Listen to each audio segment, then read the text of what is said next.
All right, welcome those of you who are watching us live and those of you who are listening on the audio side on the podcast as well. Back again, 2 days in a row. Peter Allen, aka Butch Husky on Twitter.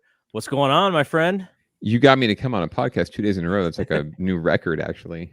But no, I'm feeling fabulous, as any Giants fan should be right now, at least. A very good start, it looks like, to the postseason, with an absolute web gem, if you'll allow me to drop a little copyright infringement on the top of your show. There you go. Web gem, huh? Oh, absolutely. What is this, ESPN The Deuce? Right. Boom goes the dynamite. Okay, so, we're going to quickly play the intro, and then we're going to just get into it because we're going to do, these gamers are going to be a little bit shorter than a normal show, so we want to get into this. So let's get to the intro video now. Bedrosian throws to Sandberg, and the pitch is grounded to second base. Thompson has it, throws to first. It's over. 27 years of waiting have come to an end. The Giants have won the pennant.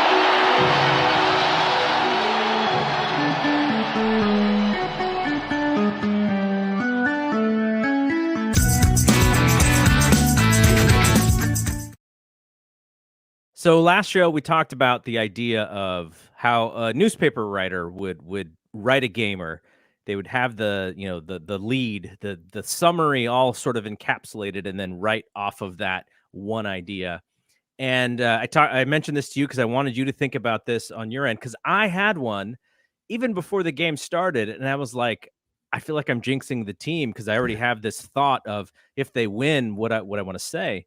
But I'll let you go first, and like, what's your summary sentence to describe what we just saw earlier tonight? Well, I thank you, and I'm actually very interested in hearing what your pre-win take was, because you did scare the living crap out of me. I think I had some squirts when you texted me, "Hey, if we win," and I'm like, "Yeah." I know. So, I almost didn't even want to text you. I was like, I got to keep this to myself. But hey, with Camilo Duvall coming out of the pen in the ninth, how can you possibly be worried, right?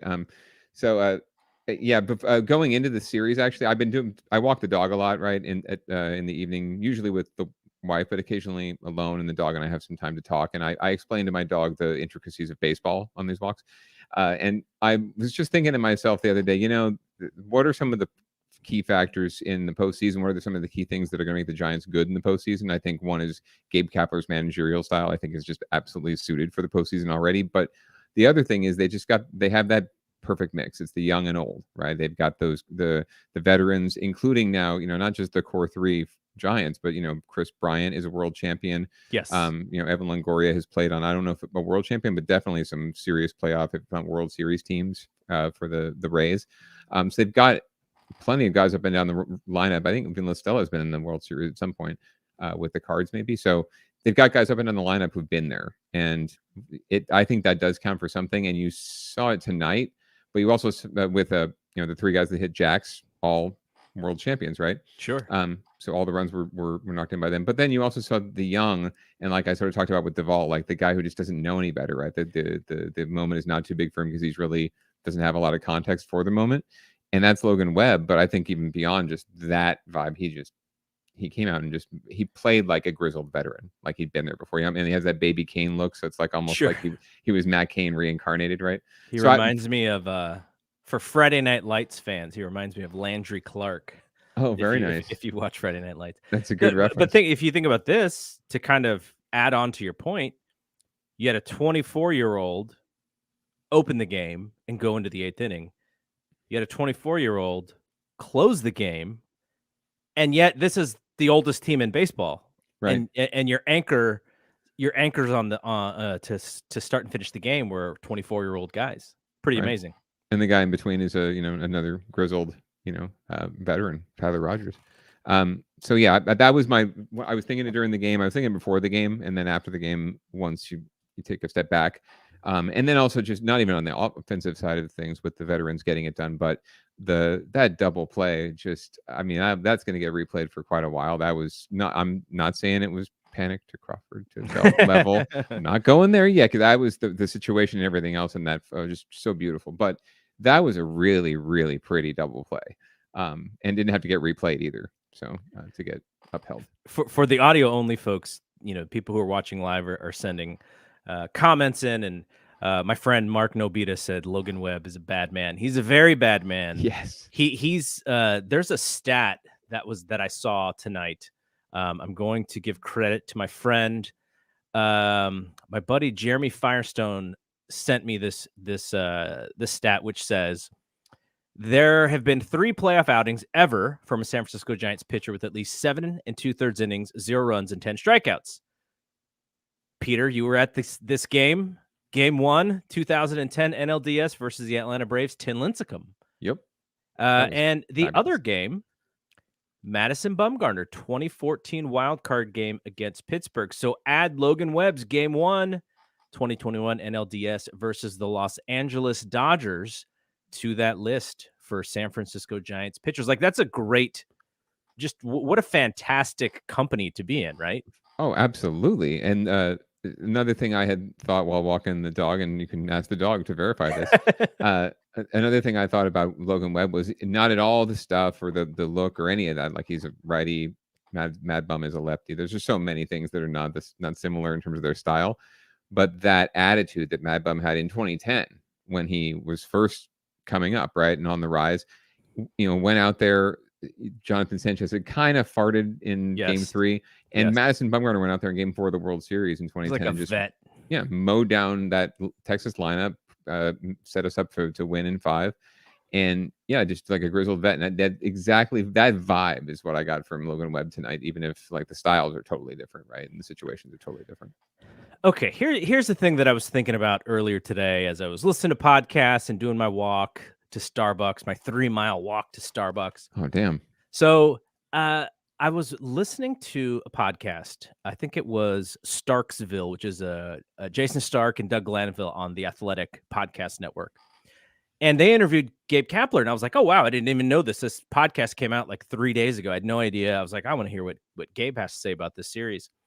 And so Gabe's one of his foundations is this idea that comes from a Jay-Z song, but I've also seen it from Jeff Bezos has this idea of day one, like every day is day one, like no matter what, like, you have to have that mentality to grow and to become this big company.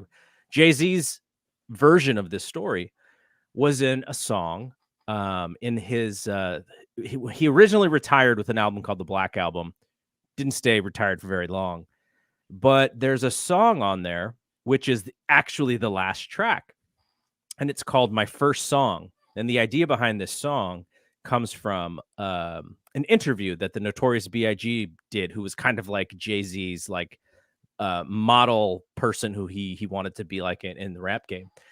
And Biggie basically said, every project, you kind of have to treat it as your first project. The idea that you have this hunger, you attack it, you've been waiting to get on the mic. And then in your second and third projects, you got to kind of have to do the same thing. You got to remember when you were hungry. And so Gabe Kapler's explaining this, and I thought, wow, this is I've never heard the way that Gabe Kapler explained it through hip hop lyrics. And so I was like, I've heard somebody before. Now this is going to be a treat for you. I've heard somebody talk about this before, and it was none other than Barack Obama. So Barack Obama said, there's a line in Jay-Z's My First Song that says, treat my first as my last and my last as my first, and my thirst is the same as when I came. And so he said during his presidency, he kept listening to that song because even when he did become president, he still wanted the mentality of being hungry. You still have to continue to work hard. Being president isn't achieving the highest level that he wanted. He wanted to be a great president. He wanted to have 8 years of presidency, right? So that's the idea behind Jay-Z's song. And so Gabe Kapler's mentality is this thing. And I thought, you know what? Who on this team has been there since the first? None other than Buster Posey. He's the only one left, right? I mean, I think they have coaches who was Wotus. Yeah, he's been all the way back to Dusty and before, I think even.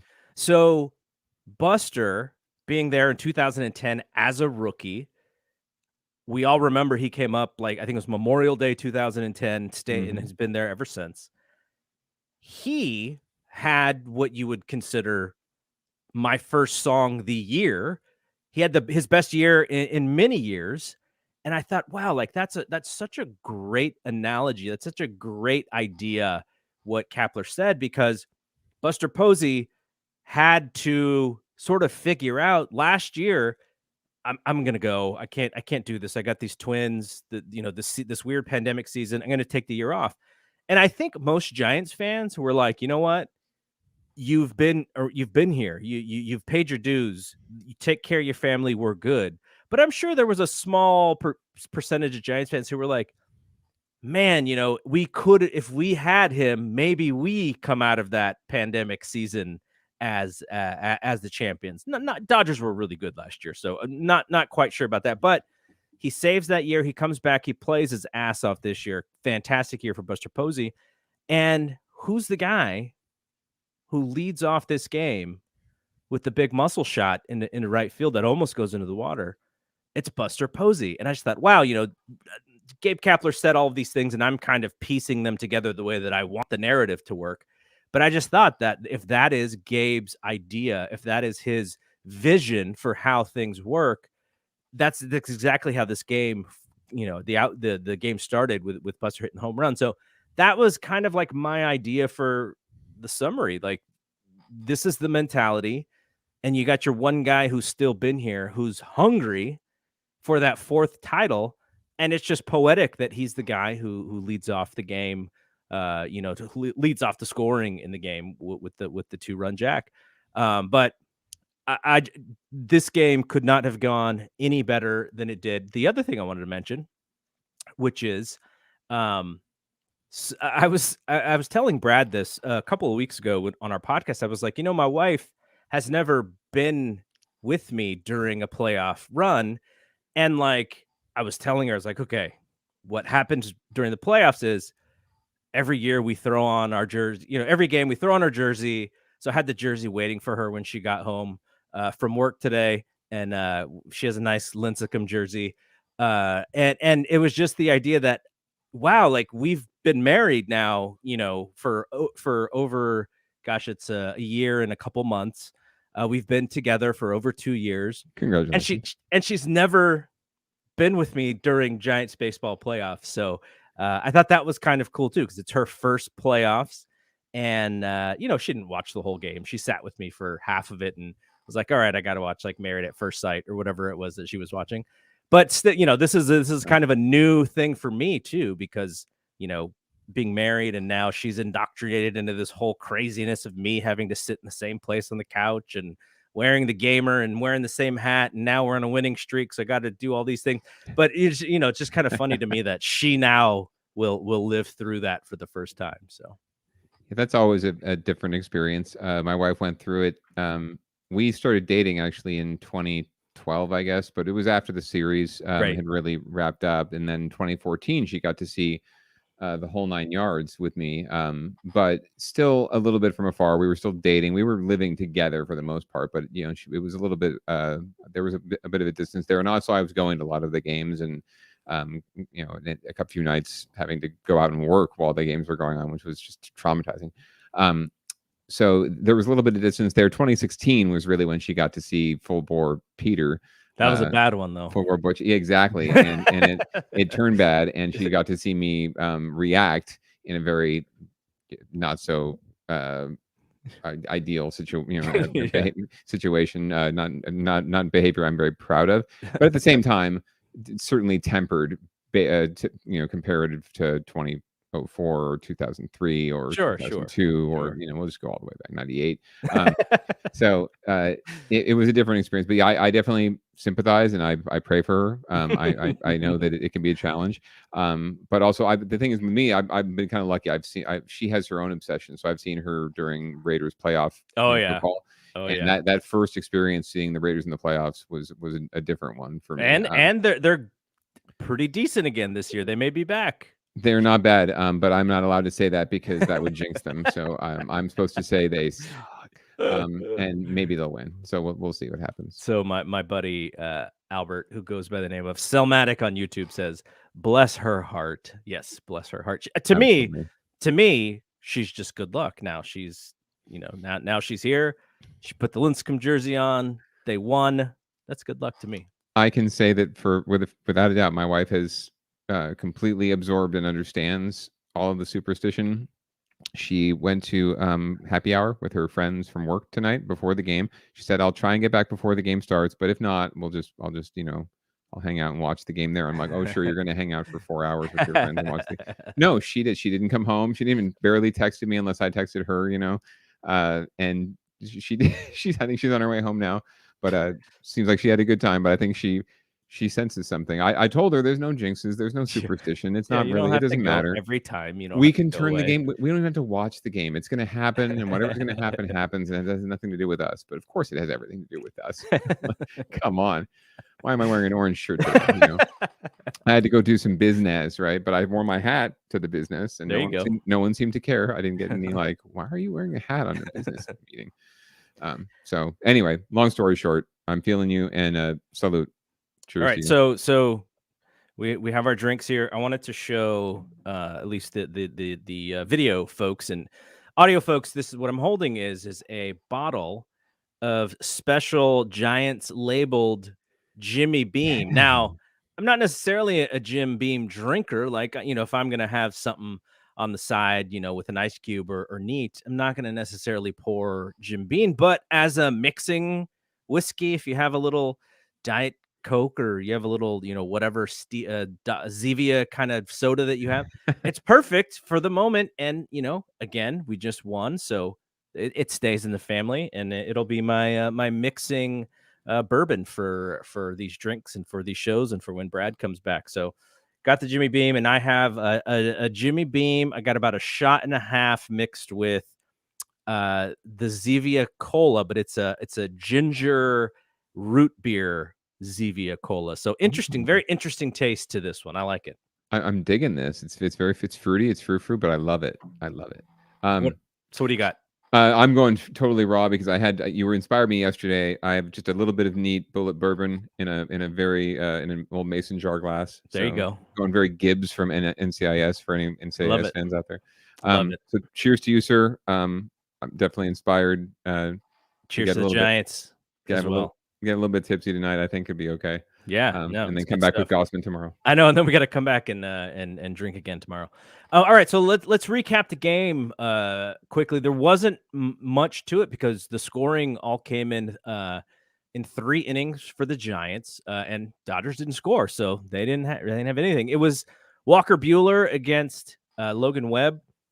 Walker Buehler, like physically, like when you look at him as a pitcher on the mound, gosh, he reminds me body-wise of Oral Hershiser, and that's not a good reminder. I know Oral finished his career with the Giants, but I still hated him.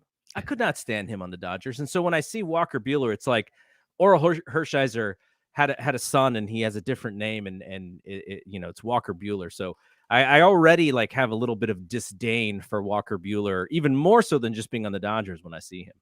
I think one of the announcers on the national broadcast said he had the tightest pants in Major League Baseball. I told my wife that. She's like, "Is Joe Buck doing the game?" I'm like, "No, it's not. I think it's Viskurgeon." So she hasn't. I don't think she's experienced that yet. But yeah, she laughed her ass off at that one. Okay, so here's the game started. It was Tommy La Stella. I think he walked on. I think it was on 4 pitches, maybe. No, 5 pitches. 4 or 5. Yeah, it was like 5 pitches. Buehler's throwing hard, but he didn't have the perfect control that he sometimes has, especially with that breaking ball. And he gives up the walk, and then Posey with 2 outs. Count is 3-0 here, and I wanted to get your take on this because I was explaining to my wife at the time kind of like what the mentality is behind what you should do with 3-0, because she immediately goes like, "Oh, why does he not want to throw him any strikes?" It was clear to her that he was, pitching around him. So I explained that, but then I was like, they could put Buster on, and then it creates a force at second, and they're fine. And then he throws him a 3-0 fastball that is like in the happy zone, and Buster just rifles this thing into the right field seats for a home run. That thing went out like a laser. And like, if you're a Dodger fan, I was trying to put myself in the shoes. I could never be in those shoes exactly, but I'm mad because I'm just like, dude, put the guy on. You know, who's behind Posey? Was Posey? it It was Wade? Wade, I think. Yeah. So Wade's behind Posey, and you know, it's just really his first opportunity. Like, Buster's a vet; he's been there before. Put Buster on and let's handle Wade. But no, he throws that fastball in the hit me zone, and Buster takes it out. Like, if that was like if I'm coming up with these mental notes of like, you know, maybe errors that both team are making, like that's the bullseye one in the whole game, I think, for the Dodgers. It set up a lot of the game too. I mean, Webb came out there. I was, the first inning was going to be really key, I think, for him, regardless, and for all of us, just to get our nerves, unriled. And he came out there and just, got a nice quick inning, got the Giants up, and Buster comes up there with 2 outs. By the way, like Lasella got that walk, drew that walk, and then forget now it was Wilmer and Brandon. Wilmer grounds out. Brandon flew out right, and Brandon flies out on what I thought was kind of a hanger. Yeah, a little precursor to the home run later. Yeah, I think. Just missed that one. But anyway, so Buster comes up 2 outs, and just Buster does what he does. I think they were pitching around him. All 3 balls were off the outside. And then you start to think, and even freaking Ron Darling on the TBS broadcast got something right. I've broken clocks right twice a day. He says, Buster's, he likes to go to right field. And we all know this, right? Like, he's just got that great right field approach. Yes. And sure enough, I don't know if he was trying to throw another one just off the plate, right? But it obviously caught way too much of the plate with the fastball. And Buster did what Buster does, right? Like, this team is it suits him very well, the mentality of the whole team, where they wait, they just sit on a pitch. They have a game plan. They're going to look for that pitch. If it's not there, they're not swinging. And he got exactly the pitch he wanted, 3-0. And like, so many people are saying, well, can't believe Kapler gave him the green light. No. No one gives Buster the green light. Buster gives Buster the green light, right? So he just decided that was the pitch, and he hit it under the wind. I don't know if that's possible, but he hit it under the wind, because if he elevated that at all, it might have gone off the wall, but it probably would have been caught. He just hit it on a line and got it out of there as quickly as possible. It's what Bonds used to do, only from the left-handed side. So amazing. I wish it had gone in on the fly into the water, so we could have our first right-handed splash hit oppo. But still, it's just amazing. And you're right, it set the tone for the whole game, gave Webb a 2-run cushion. He can go out there and throw strikes, and he did. And they just looked silly trying to hit him. It was great.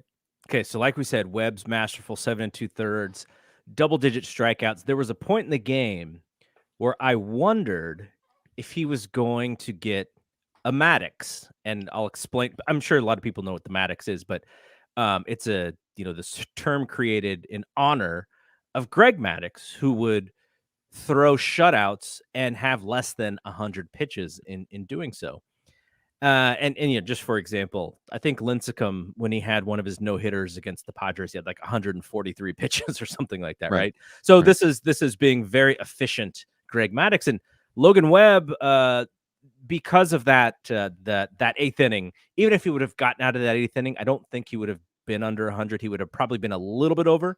But the thought crossed my mind, like, oh, he's got like 75 pitches and there's one out in the 8th inning. Like, this could happen. Didn't happen, but that's how good he was. And we can even I'll pull up his line here. It's impressive, especially considering what he just did the other day, right? Including the dinger, and a much more impressive line. I don't think his line from Sunday, the runs, just ignore that. Like, he pitched equally as good. He was equally dominant at times. So that you just look. I mean, if you don't walk people, and you're not going to give up a lot of runs, period. But if you can only put 5 runners on base in almost 8 innings, you're gonna do fine more often than not. And if you strike out 10 people, it's pretty much like, okay, you had a pretty good day. No walks, and he also didn't go to many 3-ball counts, from what I remember. Not at all. And the other thing is this was a day where he lived with his changeup. He anything that looked straight had some tail to it, and it had some like Dodgers hitters were going up there, seeing fastball and swinging at changeups, and that was tremendous because he was throwing more fastballs maybe in the first time around, and then they figured something out, and it's kind of like what we talked about yesterday, which is these teams are very similar to each other in that a lot of their offense comes from the home run. And so there was this moment where I think it was Bellinger. And look, Bellinger this year is like a 165 hitter, right? It's not hard to get him out this year for whatever reason. But so first pitch, changeup. And the announcers even said, they were like, it looked like he thought he was just going to swing for the home run no matter what. Great. That's why you're hitting 165 right now. Like that, if that's your mentality. Second pitch, same thing. Changeup, low, and he swings out of his shoes again. And it's just like I was trying to think of, like, you know, a lot of times I did not play a high level of baseball, but you still think of situations and moments where you were kind of in similar situations. I was like, okay, like, you know, if you're just waiting fastball and you just keep getting changeups, not saying you have to look for a changeup, but maybe you sort of figure out what that at bat's going to be like instead of just giving this dude 2 strikes on pitches that aren't strikes because you're so overly aggressive.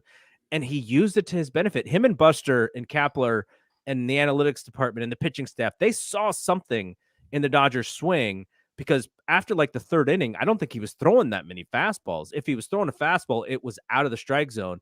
Anything that was near the plate had a spin on it, had a drop on it.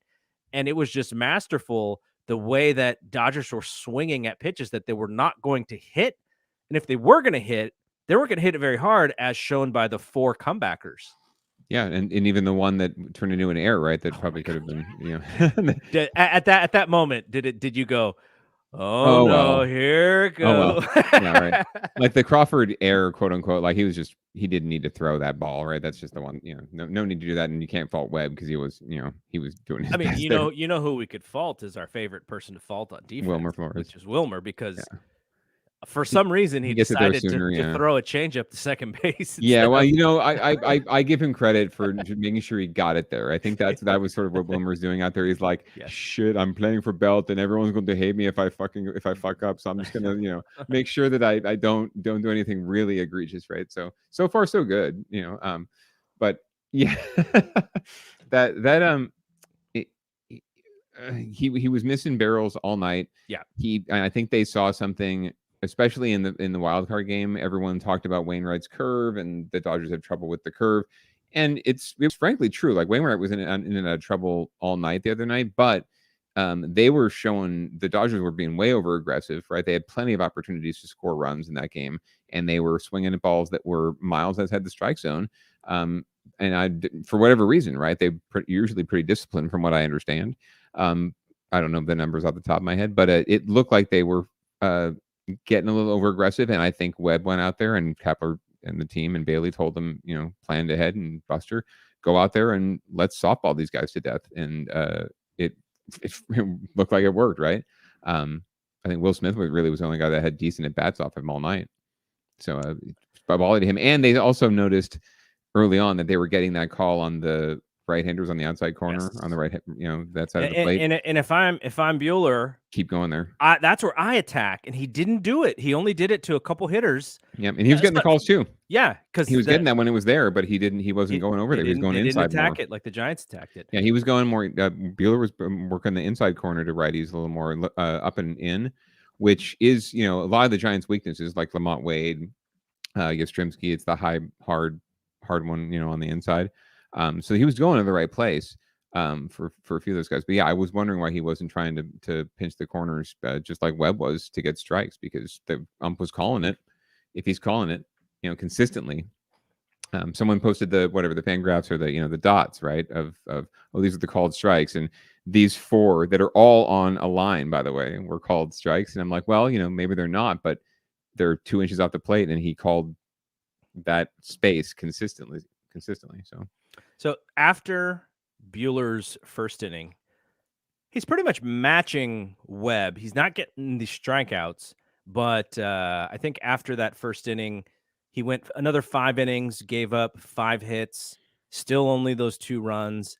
And then in the 7th, Chris Bryant comes up and he puts one out. And this is why they traded for Chris Bryant, because of his ability to do just this. I give all the credit to Grant Brisbee.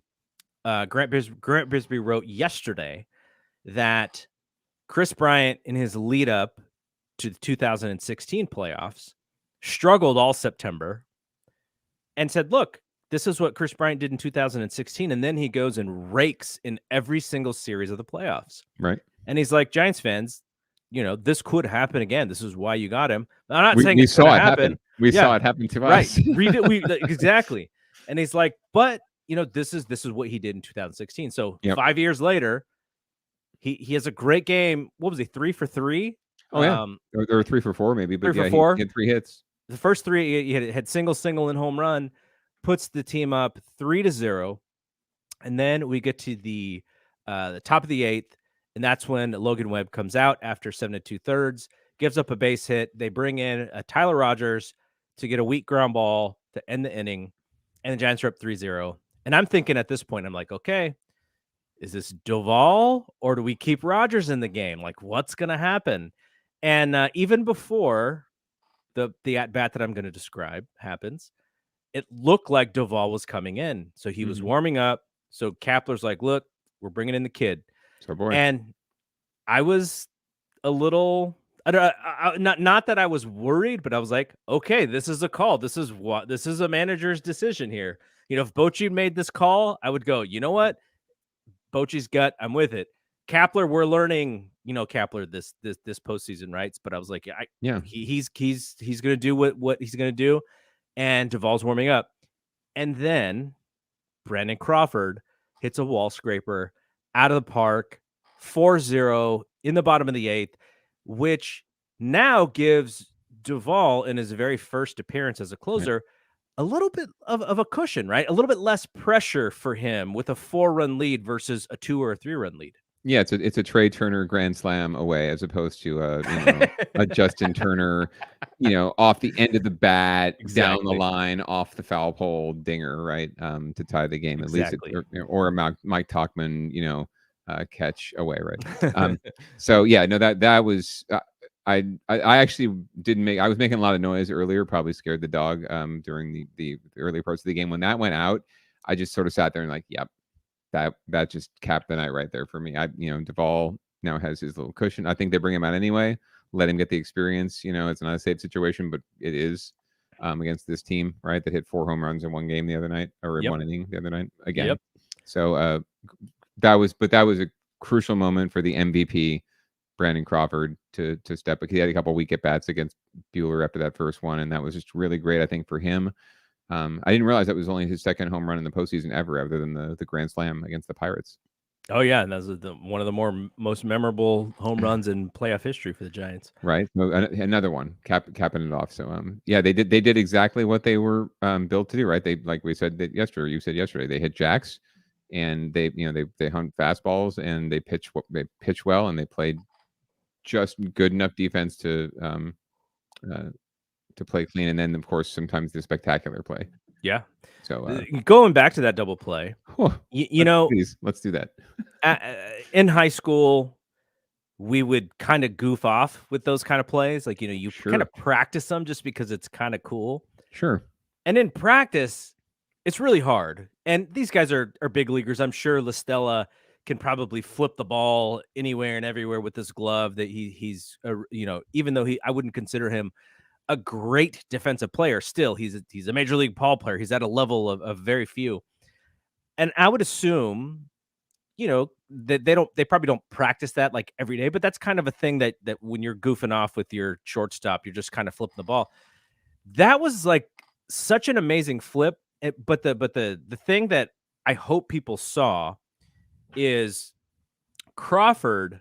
He has to, because when you're playing middle infield, you're taught to show, right? You want your, on the double play, you want your guy to see where your release point is, right, because that's a short throw, right? And so sometimes you can be thrown off if you don't actually see the ball.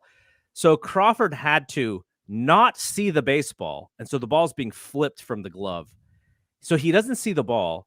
he's got to pick it up in the air and at the same time get his feet right on the base to catch and to already have touch second and slide and make throw to first. That's the underrated part of the play.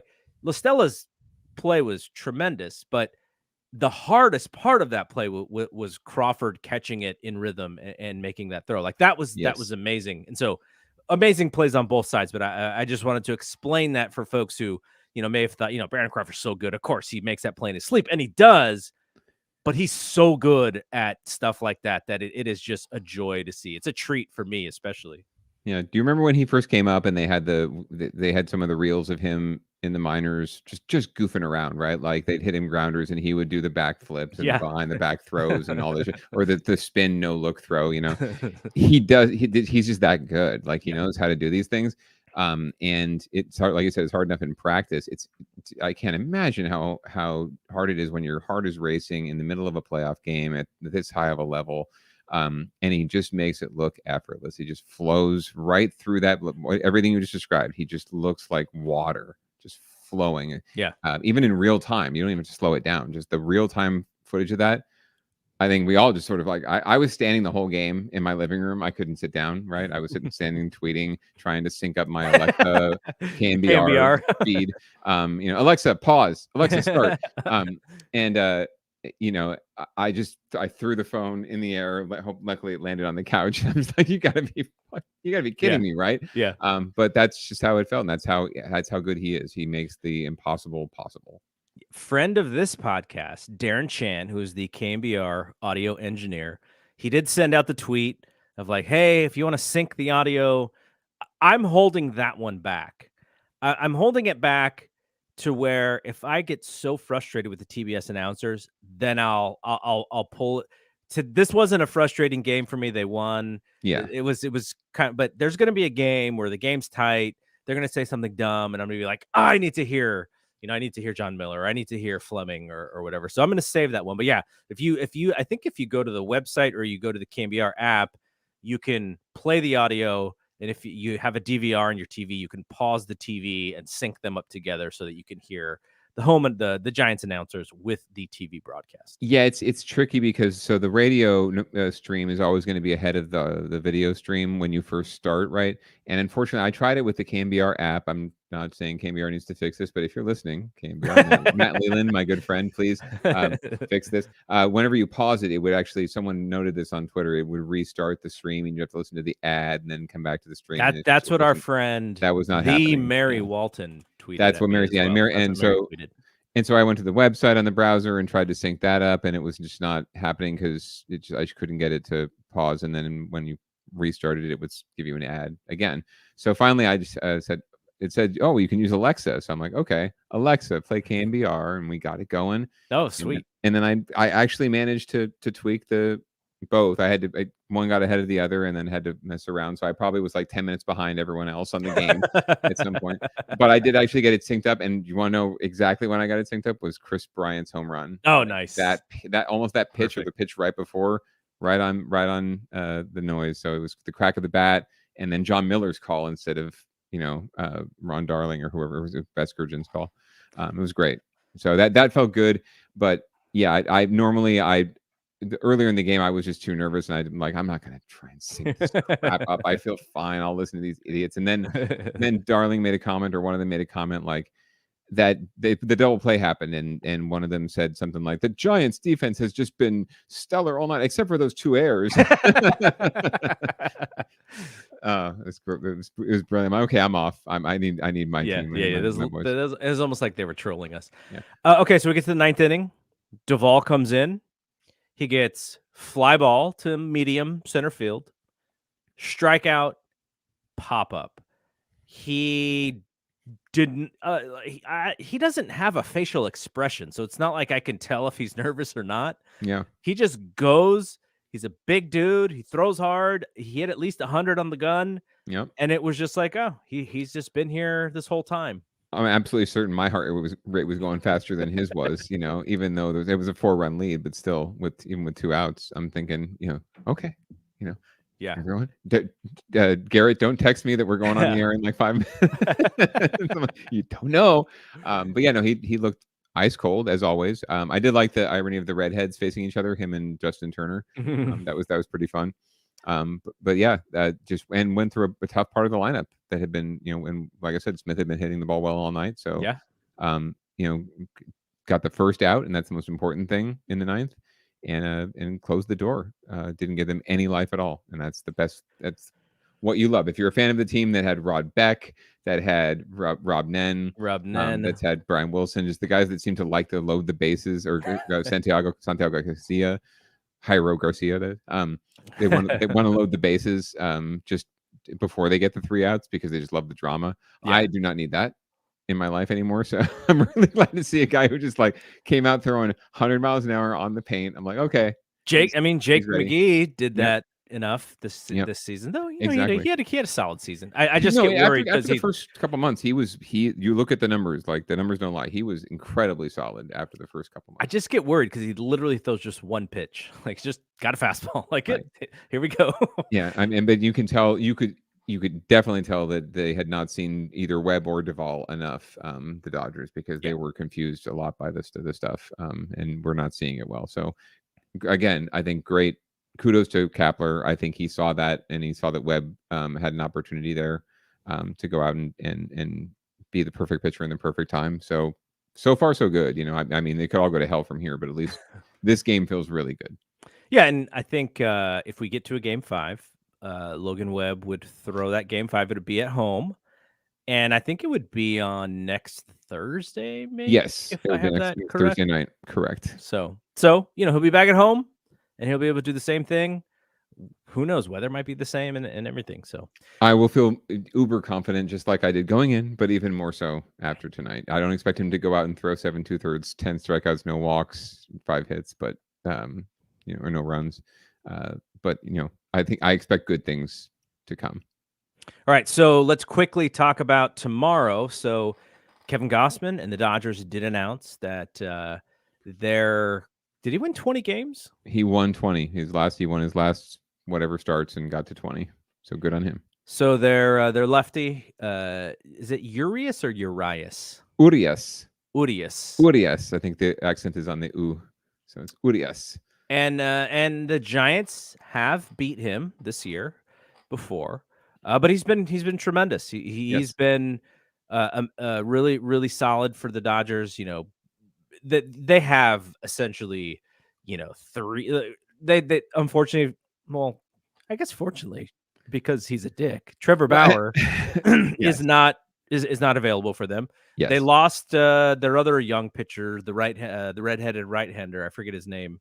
But they lost him to arm injury, and still, and also Clayton Kershaw. So, those are 3 giant arms for them, and yet they still have such great starting pitching. Shows you the riches that they do have. So, I always thought Buehler's always the one that scared me the most as a fan, because I just thought, man, he just mows these guys down. So they beat him. Now they get Urias in game 2, who is excellent as well, but we have proven that we've beaten him. On the flip side, the Dodgers have beat Gausman around a couple times this year as well.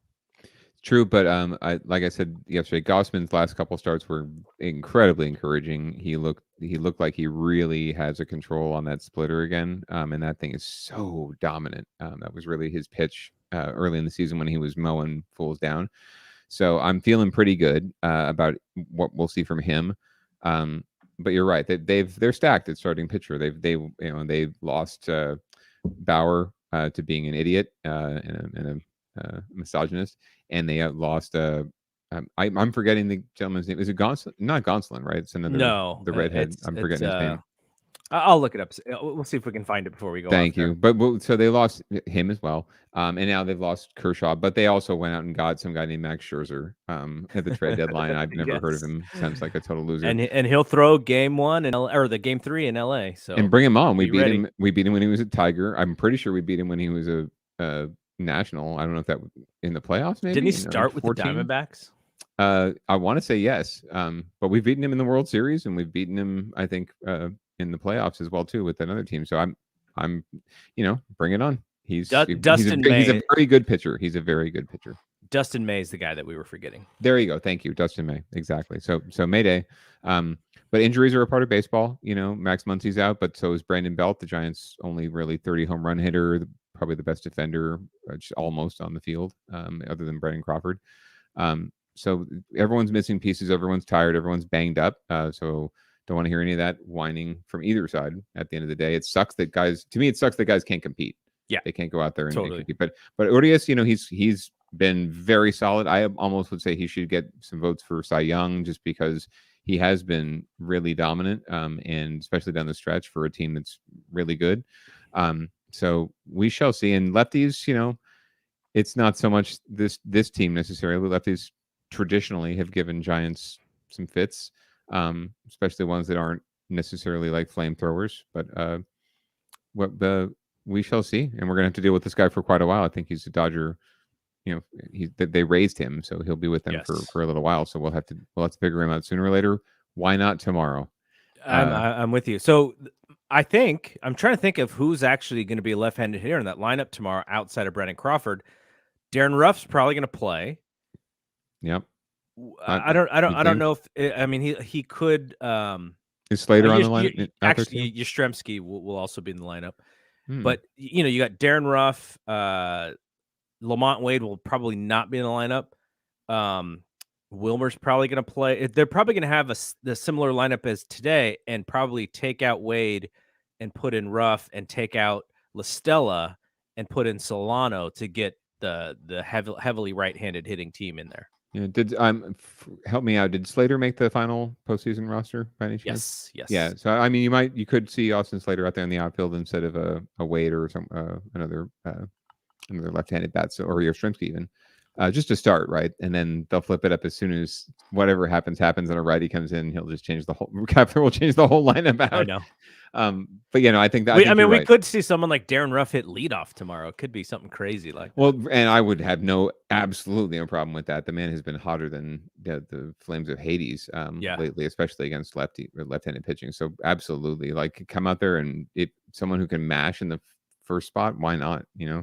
Because it becomes irrelevant after the first inning anyway. Who's leading off, right? It's just where you're at in the lineup. So he's hot.